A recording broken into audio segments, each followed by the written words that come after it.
Cybess Chapter Two. The First Puzzle.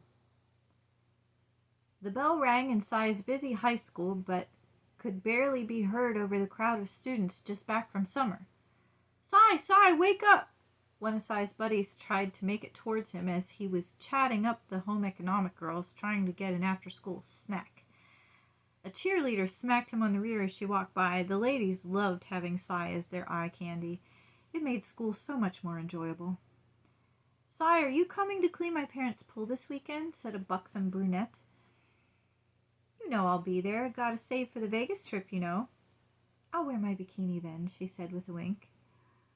"Dude, late for class on our first day. Didn't you get enough of that this summer?" Cy's friend chuckled. "Besides, we're supposed to be focusing this year. Gotta get good GPA to get into the good schools. Make that bank when we get out." "I know, man. I'm not saving my pool biz money for Vegas. I'm saving for the big college move," Cy said in a lower, hushed tone. I got this. Cy gave his friend a knowing smile and a wink, and then he turned to face the scowling teacher.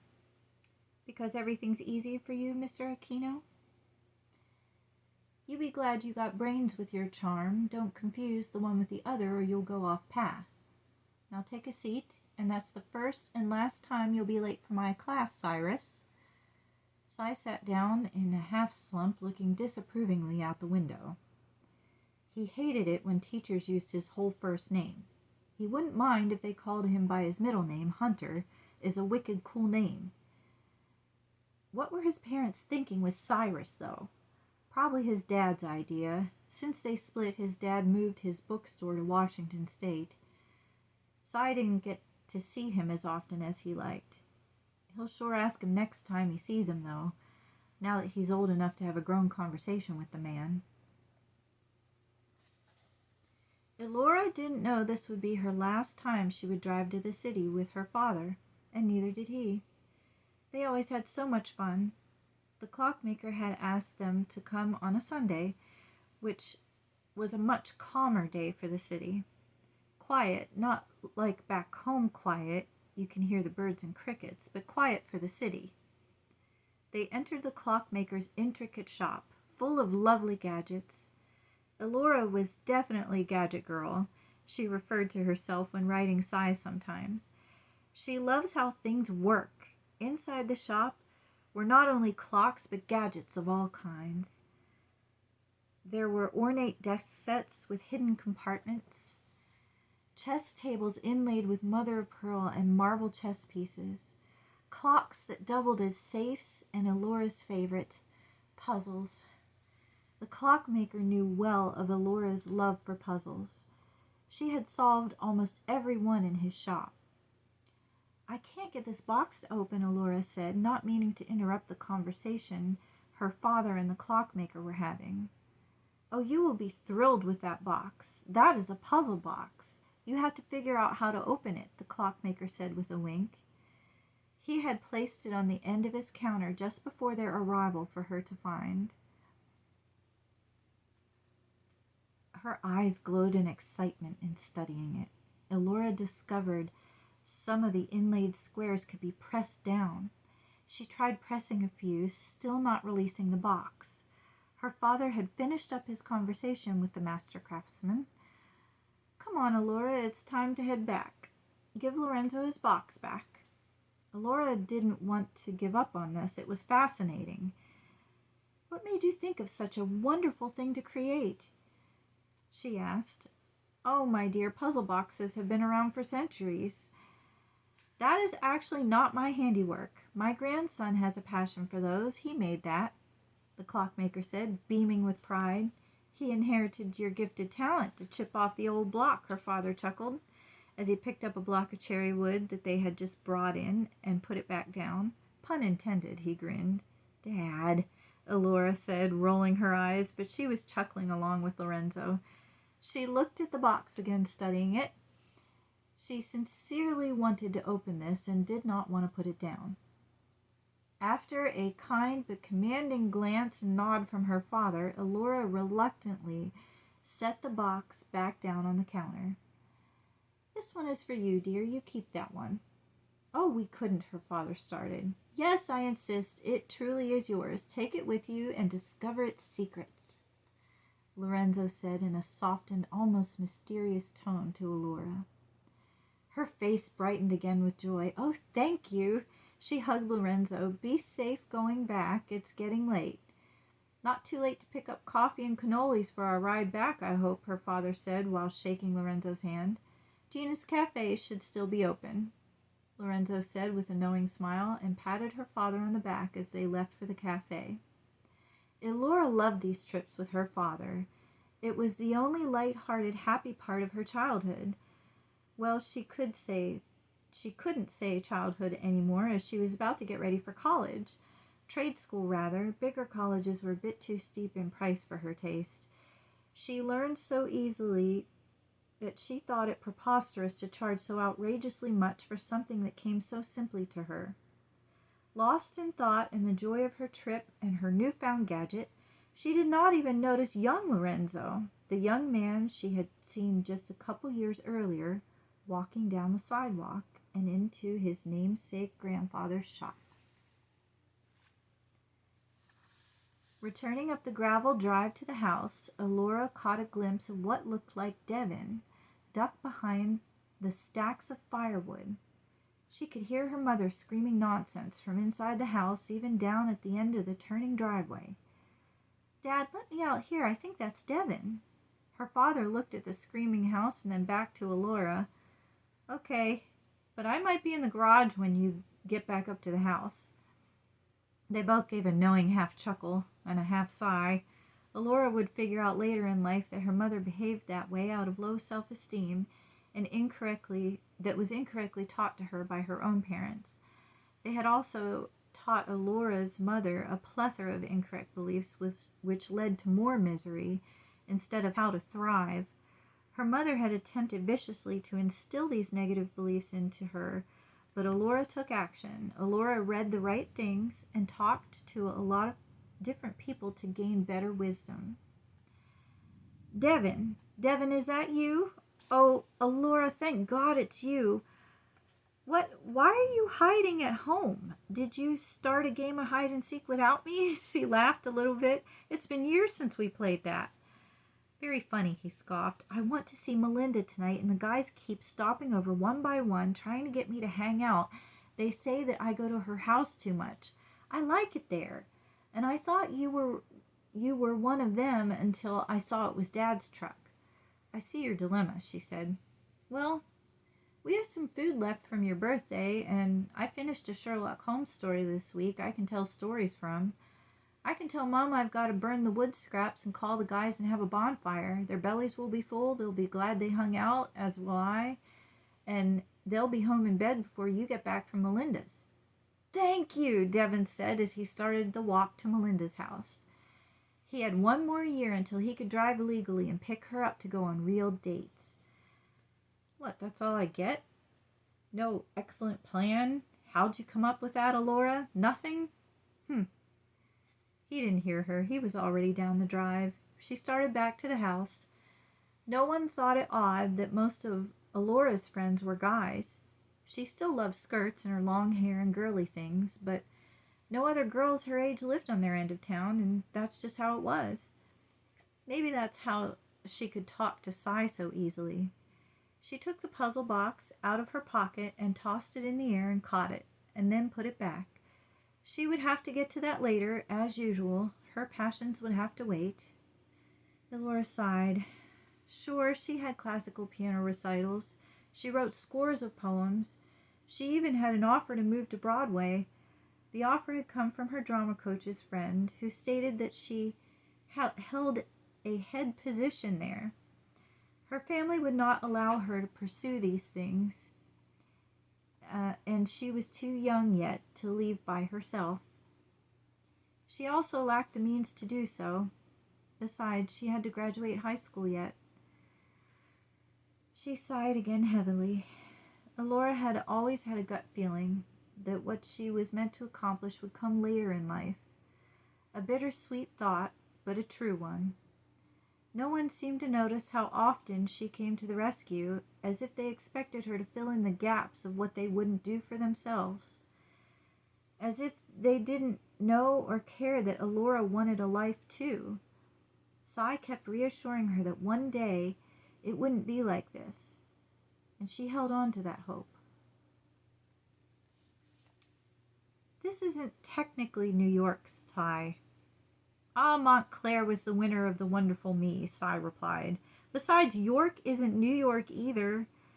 No, but it had a school I could afford, even though, I don't have to be there anymore, and thank you again for coming to my graduation, Cy, and bringing me back with you.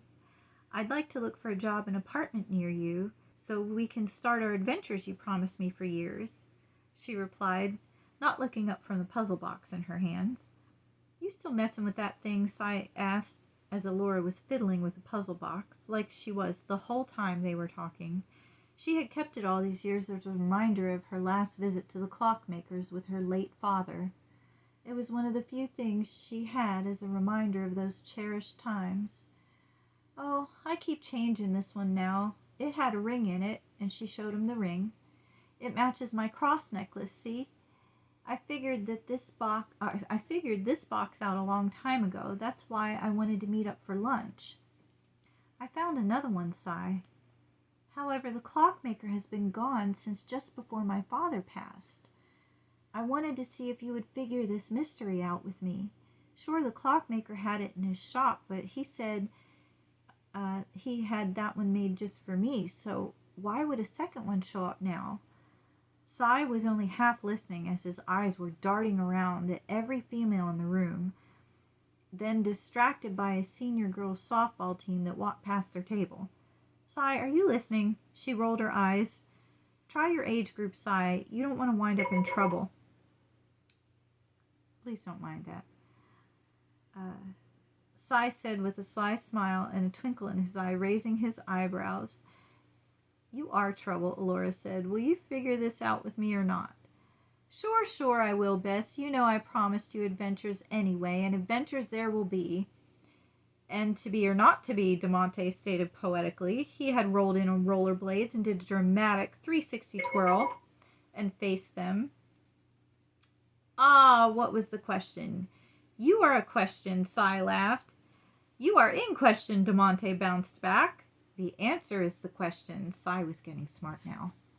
The only question we have to fear is question itself, DeMonte stated boldly and motioned the mic drop. Put both his hands on the table and said, ooh, mic drop. So, this must be the lovely Elora I've heard so much about. DeMonte took her hand and kissed it. We finally meet, DeMonte, she said coyly. What are the two of you up to on this beautiful day? DeMonte drug out the beautiful as a cheerleader came in and ordered a strawberry milkshake. He and Cy again distracted. That is a speaker that the battery is starting to die, and I will get up to do that, but I want to finish this recording. I told you there would be mistakes. Mercury's in retrograde right now, so let me back up. I could get up, but the video is going to bounce if I get up and shut it off. Where was I? All right, I'm going to shut that off, but I have to. Let me just put this down, and then I'll put it back up. So this recording is going to be a little bit longer because I have to go shut that off. I was all comfy in here too.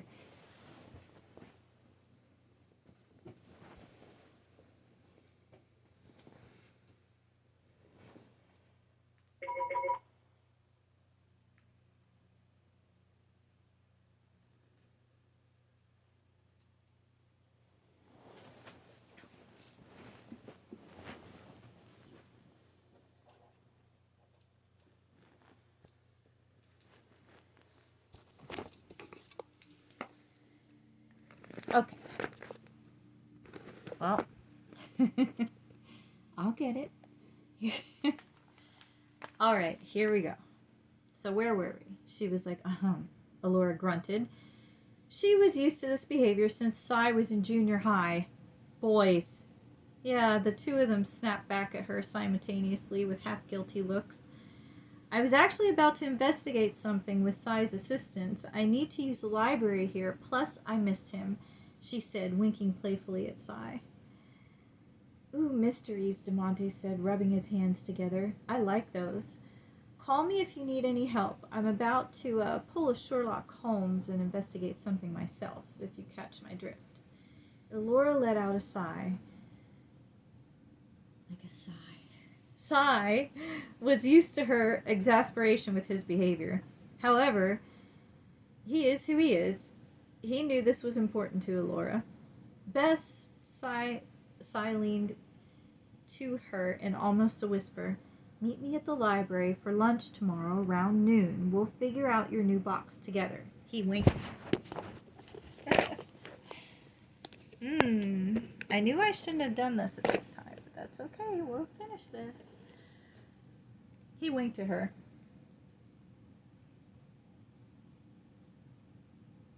I'm going to help DeMonte get to the bottom of this case, he said, staring in DeMonte's direction, as he could see he was already making headway in his investigation. Are you going to be okay heading back to your hotel room? Yes, Cy, she said softly and kissed him on the cheek. Go investigate. I'll call you tomorrow before we meet, she said as she gathered her things and left the cafe. Walking toward her hotel, Elora thought of the correlation between the two boxes. When she had figured the first one out years ago, there was a ring inside, which she wore to this day, a gold ring which fit only her pinky. It had a fleur-de-lis pattern embedded in the gold. She admired that it matched the gold cross necklace that she never took off, so she never took off the ring either. Elora had always been drawn to art history and things of stately significance. Her great-grandparents' home had been full of such things. She used to walk to her great-grandparents' house in junior high for hot chocolate and games of Chinese checkers with her great-grandmother. Sadly, a lot of those things had been claimed by her many aunts and uncles, some cousins from a neighboring state. Elora loved her cousins dearly, as they had spent many summers growing up together. When they came to visit was her highlight of every year. She knew it was her aunt's doing that Elora was oftentimes, or usually, overlooked when it came to family heirlooms.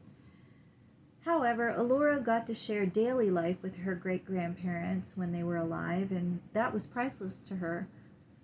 This ring reminded her of their class and wonderful taste. As she looked up from admiring her ring, she saw a handsome couple walking the opposite direction on the other side of the street. She couldn't look away after the young man turned his head briefly towards her. Was that? It couldn't be. Yet her heart raced again. Suddenly, she felt warm all over. She hadn't seen Mr. Dreamy since that one day the stickball game was going on. Want me to go to the homecoming game with you? Said Lorenzo, not entirely sure if he liked this manipulation or not. Well, yeah, but the gelato was good afterwards, and this walk is so nice. I just figured while we were on the same page. On the same page? Haha, you put me on your page, Cynthia. You know, I only catch baseball games, and that's when I got the time. I've never been much for football. Plus, I've been out of college for a bit now, dear. Why aren't you going after a guy your own age? I thought you'd go for me, she said more strongly. We just met last week when your class was on tour. Why would I change my schedule for you now? Think about it. Lorenzo was well aware he was coming off as rude, but he did not enjoy dodging manipulation as often as he had to. How was he supposed to get his projects finished and work? Besides, these girls were still in college. He had to deal with real life. If only they didn't bring those college tours through the museum. If only there had been a job opening at a historical museum closer to home. Sure, he'd been to New Jersey. It was right next to his home state of New York, but he never wanted to work there. Plus, it made nights out with the guys rough because he has to commute to work. But he took what he needed at the time. Once in a while, it was okay. He had a great date or a few from the tours coming through, watching him restore. Is that the girl with the hazel eyes from years ago? He'd recognize that face anywhere. He looked back to check. He loved the pensiveness about her. Which is why he lost his demo of the first puzzle box. Damn, she must have felt his irritation at that. She looked away. And besides, Cynthia had been talking. He didn't notice. What's got you all of a sudden? Pensiveness. A fiery type of pensiveness, he replied, and left it at that. Pencil what? She looked at him confused, and she wondered why he didn't want to get on the same page with her, thought Lorenzo, mentally rolling his eyes. Ugh, never mind. And that is the end of Chapter 2. I apologize for the interruptions, but I will get this book recorded. And like I said, I promise when I get some kind of professional recording stuff, we will re-record it as an audiobook. But this was Chapter 2.